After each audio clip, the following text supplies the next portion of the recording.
Dennis, we are at the Smart Bridges event, Smart Hospital and Digital Health Excellence Forum, and in 1 hour we're going to discuss EHDS, which is a topic that is close to you, also from the industry perspective. So before we dive into that, maybe explain in your words, why is EHDS something that you are interested in, or this is your daily business life?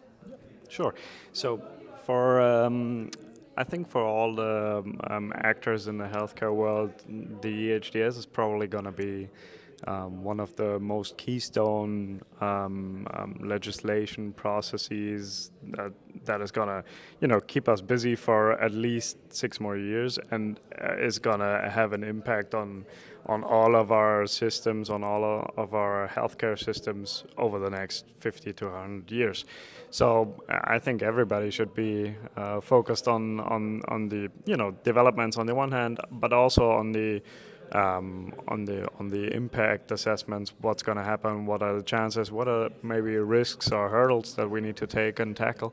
And for from the pharmaceutical industry, or from the private sector in general, there's a lot of issues still to be discussed when it comes to the implementation process, but also about when it comes to the governmental process that we are gonna follow, of course, but also try to develop and create a best possible scenario and outcome for all the actors involved. And you are going to co-create that, right?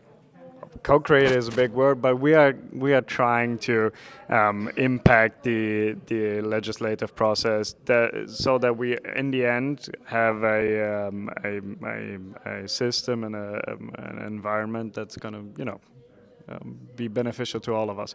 Are we creating something? Well, in the end, it's always going to be the legislators creating. But we are working on lining out how we would handle the process, how we would set up the architecture, how we would see the most beneficial product in the end for all of us. Mm-hmm.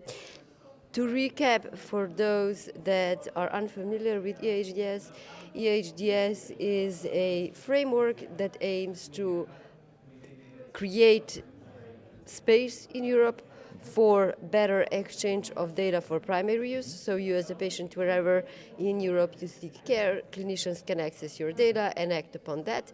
And secondly, the aim is to, by 2031, start and enable the secondary use of data to also propel research and development in Europe, bring new findings, new savings as well, and basically put Europe on higher on the list of regions in the world that are advanced in research, and there's plenty of potentials that that come from that. So what can we expect in the next year? The the milestones are 2027, 2029, and 2031. Can you explain them? Sure. So when we passed the legislation in March 2025, we got presented with a countdown, basically, because every European legislation has a 2-year rundown phase until it becomes until it goes live, basically. So that countdown is going to lead us to 2027. In March, on 26th of March 2027, the whole legislative process needs to be finished in the member states. That means we do need to have a governance framework for how we interact in the system. That means we need to know how the actors are acting and how they are defined and how their tasks and obligations are defined, and how the processes of connecting to the EHDS are defined, and how the architecture is defined. So that's a lot of work we need to do in the first 2 years of the EHDS implementation, from 2025 to 2027. We're halfway in, right? We have 380 days to go today, roughly. And we still got a lot to do on setting up the framework and setting the stage to go live. So when we pass that threshold in 2027, the next thing is going to be that we introduce the primary care units, primary care data usage, exchange of data until 2029. Most of the data sets are going to be like at least predefined, and most of the processes need to be implemented until then. And then another 2 years in advance, advancing another 2 years, all the data holders that have data sets or that can be defined as data holders within the framework of the EHDS will need to be able to provide their data sets, because 2031 is going to be the date until which all requests from like within the nations, but also from all over Europe, are going to be able to be set up and request data sets from the member states, basically. Can we slow down and just go back to where the data is coming from when we're going to be enabling the secondary use of data? As I mentioned, it's a two-way process. So first, primary use of data, creating the infrastructure to connect clinical data and patient data. But what you're saying is that's actually not all. Everyone that has data will need to share that. Exactly. So everybody that is going to be a data holder, as defined by the EHDS Act, will need to provide data in a certain, in a certain fashion and in a certain timeline. So it's not only the EHR systems that are going to be available through the EHDS for primary care, of course, but also for like secondary care, R&D issues like research and development, which is probably one of the biggest like milestones we're gonna have in R&D in healthcare for like I said, for a really long period of time. So basically all of the data holders will need to provide data sets, and that means like universities, hospitals, but also like the primary care users and the ambulance sector, but also all of the private sector actors, companies that build CTs, like MedTech devices, companies that are doing R&D development right now, creating a lot of data, for example, the pharmaceutical industries, where our current R&D issues, we do clinical trials, we do R&D development using AI and so on. That's all theoretically, at least, part of the EHDS framework and part of the data sets that have to be provided through the system of the EHDS.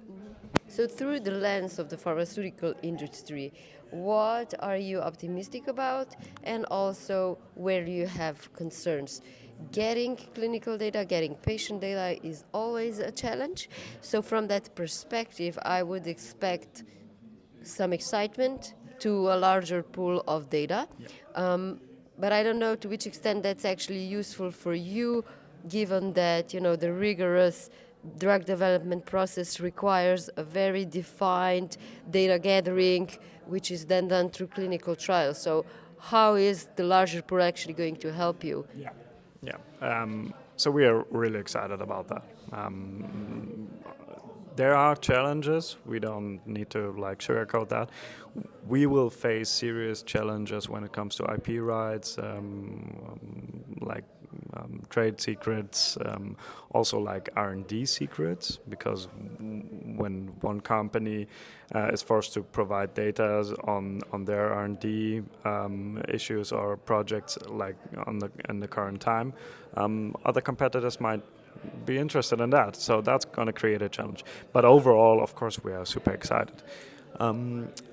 We expect for the research issue, for gathering data, for connecting also different data bits, that we're gonna in a working system, in a working environment, we're gonna have a lot of access and a lot of more possibilities to actually innovate, and we are super excited about that. We need to think about different legislative issues also within that set of frames, right? Because in Germany, for example, we have the AMNOG process, which is basically the process of how a new drug is gonna get market access, right? And using data, especially a large amount of data from different sources, is not well defined, at least at the moment, when it comes to the market access process. So we gonna need to innovate also processes that on the front end don't really have to do anything with that. Talking about clinical trials in that situation, we need to revolutionize AMNOG when it comes to when we get all of those connected, interoperable data sets in the future to use it in AMNOG. Also, but apart from that, so there's a lot of issues there, but apart from that, we will also be able to create a different style or different type of research and development actions and projects. When we have more access to like a broad variety of data, for example, using AI technologies, which we are already doing, of course, but when it comes to molecular elaborations or endeavors that create specific lock and key situations on a biological pharmaceutical, I'm not an expert on that, obviously, but we will be able to have a whole like different horizon on that. For us, it's going to be a Magna Carta all the way. Quite exciting also for patients, because a lot of new opportunities will open up also new avenues for creativity, maybe even for rare diseases, for example. Absolutely. So when just about like talking about the numbers, I think there's there's one example that in a rare disease case, which I don't know the English terms for, or the term for, we have one patient per 75,000 citizens in Germany. So cumulative, that's about 1,100 cases in Germany alone. If you like broaden that variety to different countries, you magnify that by at least 27 times. So that's going to be pretty exciting for orphan drugs, but also like rare disease care in general.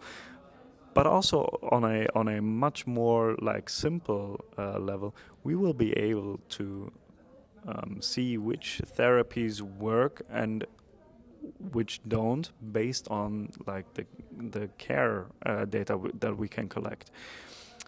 And will also be able to correlate that. We will be able to see, based on a whole broader data set, why specific drugs or why specific therapies will not be working for everybody. And we will be able to identify the criteria and on which those therapies work better or work less good. So that's going to be exciting for care as well. Absolutely, a lot of very exciting developments, and if we succeed, this could bring a lot of benefits to patients. Dennis, thank you so much for this short discussion today, and we will definitely follow up on the further development. Is there any any stakeholders do you think should collaborate more in order to achieve EHDS? Any final message in that regard? Because it will take a village, a European village, to get this going. Absolutely. So I think we're collaborating pretty good, and overall, especially when it comes to the the research-based projects, they're just built to collaborate, right? But in order to like go full circle, to go the whole way on the EHDS and to use utilize every potential that we can get in the EHDS, we will need to work like even closer than that. And then there's nobody's excluded by that, right? So the clinical sector needs to work very good with the ambulance sector. We'll need to work very good with the regulatory sector. We'll need to work very good with the private sector.